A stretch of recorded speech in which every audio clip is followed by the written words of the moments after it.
Here's the deal. The first time I walked into the library that would be my home away from home for the next 5 years, I noticed the windows soaring up to the high ceiling. The bank of windows at the south end of the unexpectedly large and spacious room admitted the spring morning light in a way that made me feel like I'd come home. Dust motes diffused themselves in the sun's rays as I saw with surprise that the room looked much more like a library than a penal institution. Of course, that impression was countered by the rows of uncomfortable-looking orange plastic chairs flanking low, heavy, mismatched wooden tables that had been built decades ago in the carpentry vocational shop by inmates no longer around, not to mention the cages encasing the few windows that actually opened. The room, devoid of patrons, smelled like books.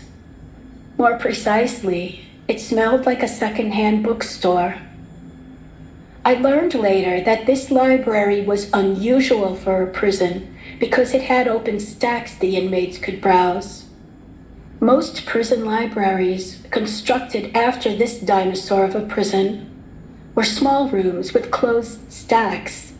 All books were behind a counter, and the patrons could only choose their reading material from an inventory list. This library was unusually bookish. On the shelves that lined the walls and formed aisles down the middle of the large room, there must have been 10,000 volumes, their mysterious wisdom beckoning. But no humans were there to respond to the call of the books. The library was empty. For months, it had been open only rarely due to a lack of staff and a statewide hiring freeze. I had been transferred from another position under a special dispensation from Sacramento. The prison library must be functional because the law mandates that the California Department of Corrections and Rehabilitation, CDCR, provide its charges meaningful access to the courts.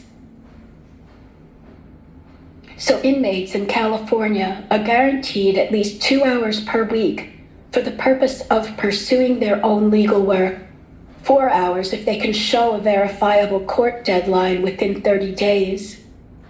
The law also assures their access to recreational reading materials like books, newspapers, and magazines.